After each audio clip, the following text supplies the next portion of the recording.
Hello friends, please like and subscribe my channel easy learning. आज का जो topic करने जा रहे हैं वो है methods, cost benefit analysis methods क्या होते हैं। सबसे पहला जो हमारे पास मेथड आ रहा है वो है नेट बेनिफिट एनालिसिस। जैसे कि नाम से ही पता लग रहा है, नेट बेनिफिट एनालिसिस क्या होता है, जिसमें हम नेट हमें क्या बेनिफिट हो रहा है उसको हम कैलकुलेट करते हैं। नेट बेनिफिट एनालिसिस निकालने के लिए हमें टोटल कॉस्ट में से टोटल बेनिफिट को क्या करना होता है, माइनस करना होता है, जिससे हमारा नेट बेनिफिट एनालिसिस आ जाएगा। ये क्या है, ये सारे मेथड्स हम यूज़ कर रहे हैं जिसकी हेल्प से हम अपने क्या कॉस्ट आएगी, क्या हमें बेनिफिट होगा, उसको हम एनालाइज करेंगे, जिसके बेस पे हम अपने प्रोजेक्ट को एक्सेप्ट और रिजेक्ट करेंगे। एनबीए सबसे इजी मेथड है कॉस्ट बेनिफिट एनालिसिस करने के लिए। तो कॉस्ट को बेनिफिट में से माइनस करते हैं, जो भी हमें आएगा रिटर्न।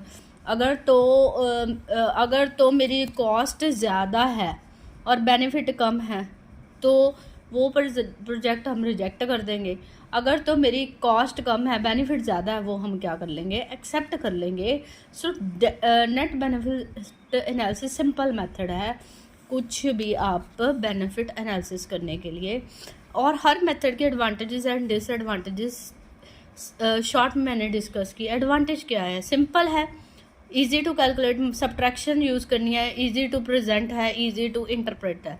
रिजल्ट को जज करना, अगर तो नेगेटिव है तो लॉस में है, अगर तो पॉजिटिव है तो प्रॉफिट में है। जज करना क्या है, इंटरप्रेट करना क्या है, रिजल्ट को ईजी है। इसलिए ये तो इसकी होगी एडवांटेज। डिसएडवांटेज क्या है, the time value not consider in this. Time value क्या होती है कि आज पैसे की क्या वैल्यू है, डॉलर रेट क्या है। कल मेरे पैसे की वैल्यू थी 50 रुपये, आज मेरे को 55 रुपीज़ देने पड़ रहे हैं तो $1 मिलेगा। मतलब टाइम वैल्यू, जो प्रेजेंट जो पैसे की वैल्यू है वो हम कंसिडर नहीं करते किस में, नेट बेनिफिट एनालिसिस में। तो इसलिए ये इसका मेन ड्रॉबैक है। नेट बेनिफिट एनालिसिस के बाद मेरे पास जो सेकंड टेक्निक आती है वो है मेरा present value analysis. Present value analysis क्या होता है, जिसमें हम आज जो पैसे की वैल्यू है उसको कंसिडर करते हैं, उसके बेस पे हम कॉस्ट और बेनिफिट एनालाइज करते हैं, उसको कहते हैं present value analysis. Present value analysis का क्या है, एफ मतलब फ्यूचर। फ्यूचर में क्या वैल्यू है पैसे की, 1 + आई हो गया इंटरेस्ट, एन हो गया number of years. Present value को हम आज के पैसे की वैल्यू को कंसिडर करके उसके बेस पे हम नेट प्रेजेंट वैल्यू निकालते हैं। एडवांटेजेस क्या है, ये जो मेरे नेट प्रेजेंट वैल्यू है ये उन प्रोजेक्ट्स के लिए बेनिफिट है, उन प्रोजेक्ट्स के लिए हम बेनिफिट कॉस्ट बेनिफिट एनालिसिस करने के लिए यूज़ कर सकते हैं जहाँ पे प्रोजेक्ट क्या है, लॉन्ग है, ठीक है। इसके अलावा based on today's money value benefits can be calculated. आज के बेस पे हम जो भी हमारी पैसे की वैल्यू उसके बेस पे हम अपने बेनिफिट्स क्या है कैलकुलेट करते हैं। मतलब आज मेरे को कितने पैसे देने पड़ेंगे डॉलर, मतलब आज मेरे रुपये की वैल्यू ज़्यादा है या कम है, वो कंसिडर करता है present value. Disadvantages, correct benefit cannot be judged because does not consider the discount rate of the future in the investment। इसमें जो मेजर ड्रॉबैक है, इसमें डिस्काउंट रेट, मतलब आज मेरे पैसा, अगर मैं पैसा 100 रुपया ले रही हूँ, कल फ्यूचर में जाके उस पर मेरे को डिस्काउंट मिल सकता है।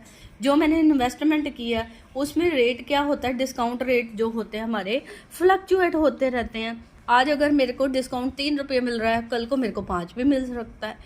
इसमें हम क्या कर रहे हैं, डिस्काउंट रेट को कंसिडर नहीं कर रहे।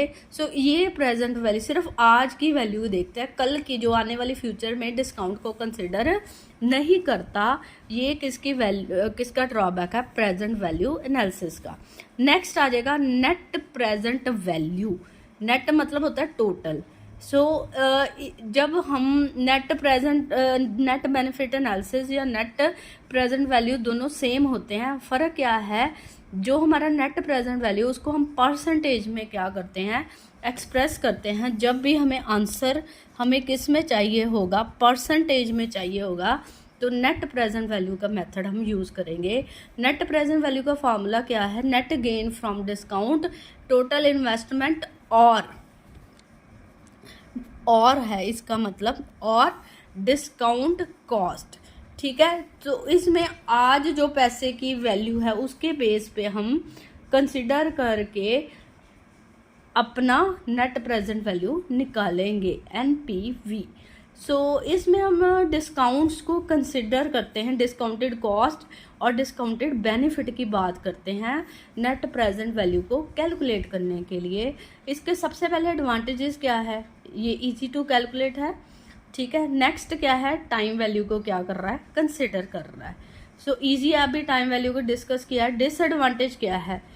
Calculations are depend accurate cash flow and discount rate.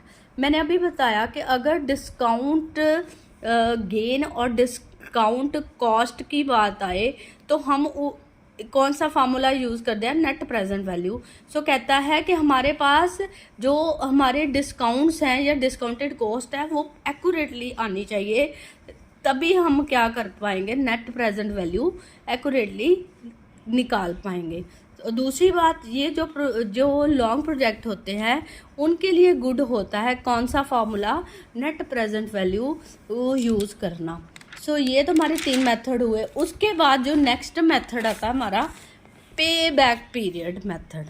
पे बैक एनालिसिस कह लो, पे बैक पीरियड मेथड कह लो। सो पे बैक में क्या है?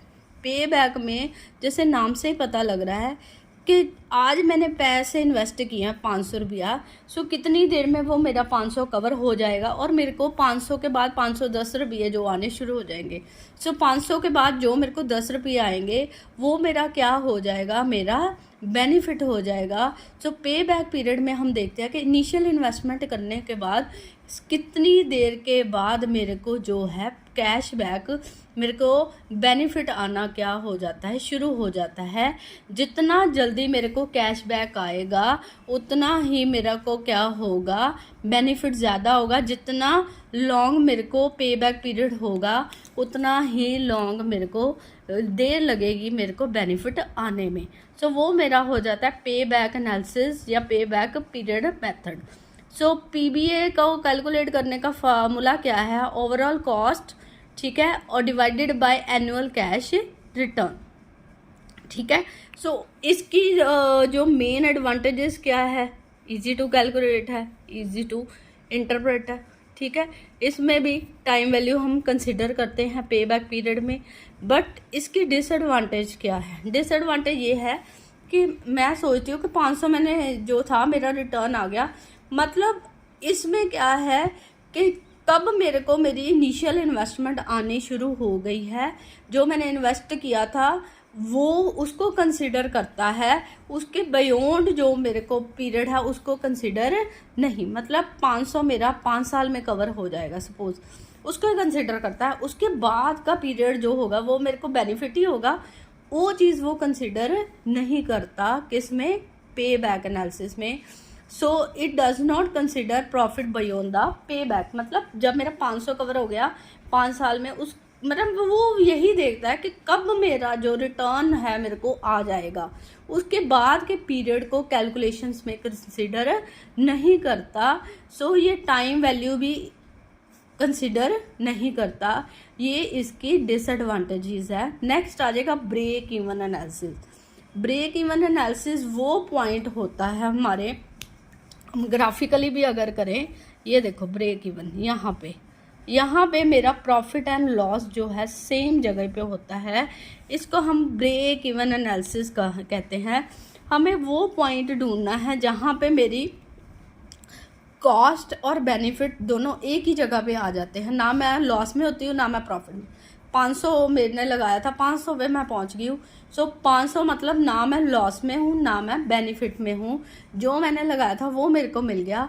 सो वो जो पॉइंट होता है जिसमें कॉस्ट एंड बेनिफिट एक ही पॉइंट पे होते हैं उसको हम कहते हैं break even point.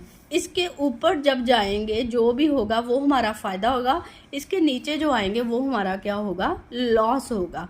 So break even point हमारा इक्वल पॉइंट है इक्विलिब्रियम पॉइंट है जहाँ कॉस्ट और मेरा बेनिफिट सेम होता है, ठीक है। सो ब्रेक इवन पॉइंट निकालने के क्या फार्मूला है, fixed cost divided by sales price per unit variable cost per unit. अगर तो मेरे को यूनिट्स के हिसाब से ब्रेक इवन एनालिसिस निकालना है, पॉइंट निकालना है, तो हम ये वाला यूज़ करेंगे। अगर डॉलर्स में निकालना है उसका कोई और फार्मूला होता है, मैंने यहाँ पे एक ही फार्मूला बेसिक जो है वो यूज़ किया है। सो वो मेरा पॉइंट जो है ब्रेक इवन पॉइंट निकालने का ये फार्मूला है। ये इसकी एडवांटेजेस है। एडवांटेज क्या है, ईजी टू कैलकुलेट है, ठीक है। Show relationship between fixed and variable cost, जो हमारी फिक्स्ड कॉस्ट है और वेरिएबल कॉस्ट में ये क्या दिखा रहा है, रिलेशनशिप दिखा रहा है। डिसएडवांटेज क्या, टाइम कंज्यूमिंग है, ठीक है, ज़्यादा टाइम लगता है। पहले ब्रेक इवन पॉइंट निकालो, फिर जाके हम प्रॉफिट निकालेंगे या तो हम लॉस निकालेंगे। मतलब पहले हम ब्रेक इवन पॉइंट निकाल रहे हैं, उसके बाद हम ऊपर जाना है कि मेरा नीचे आ रहा है, उसके बाद हम सेकंड कैलकुलेट कर रहे हैं लॉस या बेनिफिट। सो इसलिए कहते हैं इसको टाइम कंज्यूमिंग प्रोसेस है। सो इस तरह से आज हमने 5 कॉस्ट एंड बेनिफिट एनालिसिस के मेथड डिस्कस किए हैं। आपको कौन सा मेथड डिस्कस करना है या यूज़ करना है अपने प्रोजेक्ट में डिपेंड करेगा कि आपने टाइम वैल्यू कंसिडर करनी है या नहीं करनी, ब्रेक इवन पॉइंट निकालना है, जो भी लगाना उसके हिसाब से आप इन 5 में से कोई भी फार्मूला यूज़ कर सकते हैं और प्रोजेक्ट को एक्सेप्ट और रिजेक्ट कर सकते हैं। So I hope you like the topic, you understand the topic. Please like and subscribe my channel. ना मेरे सब्सक्राइबर बढ़ रहे हैं, ना मेरा वॉच टाइम है बढ़ रहा है। मैं हर वीडियो में आपसे रिक्वेस्ट करती हूँ, आपकी हेल्प से मेरा ये चैनल चल सकता है। I am not using too much resources. एक कॉपी और पेन, एक सिंपल मोबाइल से वीडियोस बनाती हूँ, ना मैं एडिटिंग करती हूँ, सिंपल वीडियोस होती हैं। अगर आपको अच्छी लगे प्लीज़ सब्सक्राइब करो मेरे चैनल को और मोटिवेट करो कि मैं और ज़्यादा वीडियो अच्छी वीडियो स्टडीज़ पे लेके आऊँ आपके लिए। So please like and subscribe my channel easy learning. Thank you very much.